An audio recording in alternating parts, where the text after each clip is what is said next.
Hi, it's time to learn English. Welcome to dominant classes. Dominant classes में आप सभी प्यारे स्टूडेंट्स का स्वागत है। प्यारे बच्चों, आज का जो हम लोग का टॉपिक है वो स्पोकन इंग्लिश फॉर बिगनर्स है और स्पोकन इंग्लिश फॉर बिगनर्स में आज डे 15 है। तो प्यारे बच्चों, जैसा कि आप जानते हैं मैं हमेशा आपके लिए कुछ नए नए वर्ड लेकर के आता हूं, तो इस वीडियो में भी आपको कुछ नए सेंटेंसेस मिलेंगे, नए वर्ड मिलेंगे। ठीक है, इसको आप एंड तक जरूर वॉच कीजिएगा। तो चलिए टाइम को वेस्ट ना करते हुए हम अपने सेंटेंस को स्टार्ट करते हैं और आपको अच्छे अच्छे सेंटेंस सिखाते हैं। देखिए स्टूडेंट्स, नंबर फर्स्ट जो सेंटेंस है वो है चलती गाड़ी में मत चढ़ो। चलती गाड़ी में मत चढ़ो, इसको इंग्लिश में बोलेंगे don't get into a running train. Don't get into a running train. ठीक है, नंबर नेक्स्ट है वह बस से उतरा। वह बस से उतरा, he got off the bus. He got off the bus. मैं उसकी बात पर भरोसा नहीं करता। मैं उसकी बात पर भरोसा नहीं करता। I don't believe his word. I don't believe his word. Clear हो रहा है बच्चों? आई थिंक आपको समझ में आ रहा होगा। ठीक है, अच्छा, दूसरे शब्दों में वह बेईमान है। अगर हम लास्ट सेंटेंस को देखें तो लिखा हुआ है दूसरे शब्दों में वह बेईमान है। तो यहाँ पे देखिए दूसरे शब्दों में, इसको हम बोलेंगे in other words. In other words. ठीक है, और बेईमान को कहते हैं डिसऑनेस्ट। तो देखिएगा, सेंटेंस को समझिएगा।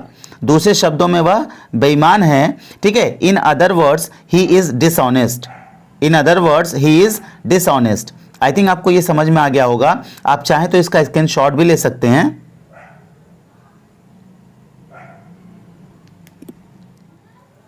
देखिए नंबर नेक्स्ट सेंटेंस है इस काम से कुछ भी मिलने को नहीं है। इस काम से कुछ भी मिलने को नहीं है, इसको इंग्लिश में बोलेंगे it is a thankless job. It is a thankless job. Clear हो रहा है? अच्छा, नंबर नेक्स्ट सेंटेंस है अंधेरा बढ़ता जा रहा है। अंधेरा बढ़ता जा रहा है, it is getting darker. It is getting darker. Clear? अच्छा, रेडियो चालू करो। रेडियो चालू करो, turn on the radio. Turn on the radio. Radio तेज करो, turn up the radio. Turn up the radio. जब हमें तेज करना होता है तो हम वहां पे टर्न अप का यूज करते हैं। क्लियर हो गया बच्चों? आप इसका भी स्क्रीनशॉट ले लीजिए।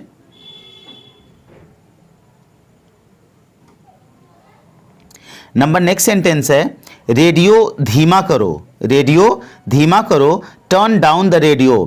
Turn down the radio. यहां पे धीमा करने को लिखा गया है टर्न डाउन। ठीक है, turn down the radio. Radio बंद करो। रेडियो बंद करो, टर्न ऑफ द रेडियो। ठीक है, टर्न ऑफ का मतलब बंद करना।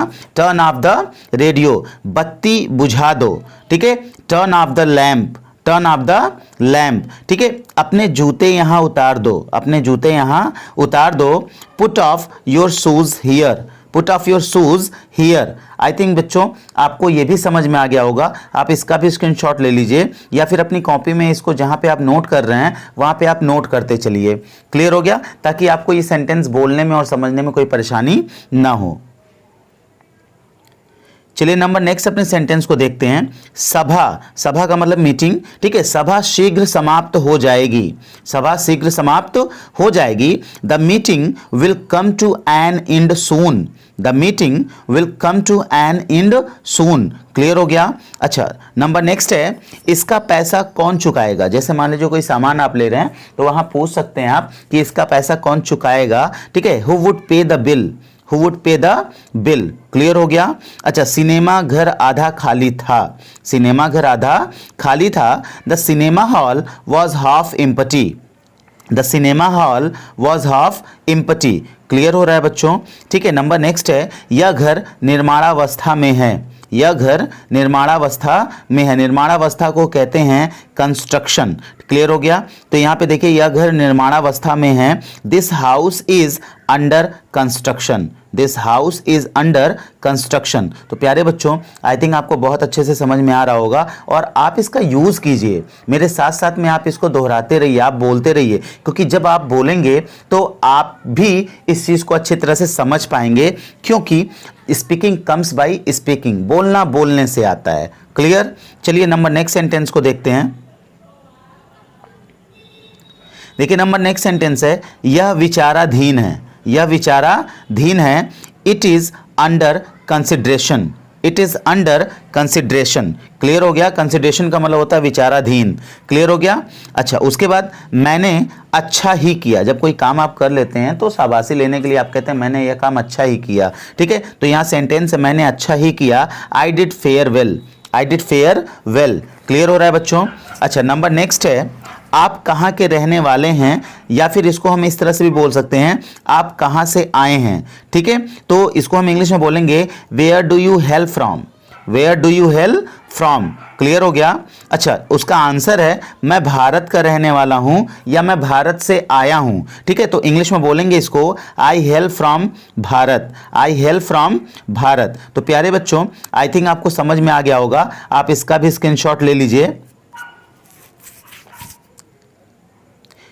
और जैसा कि आपको पता है कि हर वीडियो के अंत में मैं आपके लिए कुछ होमवर्क रखता हूं। यहाँ पे 2 सेंटेंस मैंने रखे हैं, आपको इसकी इंग्लिश जो है कमेंट बॉक्स में कमेंट करके बताना है। तो जल्दी से आप इसके इंग्लिश को कमेंट बॉक्स में कमेंट करके ज़रूर मुझे बताइएगा। ठीक है, मैं इंतज़ार करूँगा। चलिए सेंटेंस को पढ़ लेते हैं। देखिए, नंबर फर्स्ट जो सेंटेंस है वो है आप कहाँ के रहने वाले हैं। आप कहाँ के रहने वाले हैं। और दूसरा है मैं भारत का रहने वाला हूँ। मैं भारत का रहने वाला हूँ। तो प्यारे बच्चों, इस सेंटेंस की इंग्लिश को आप कमेंट बॉक्स में कमेंट करके ज़रूर बताइएगा।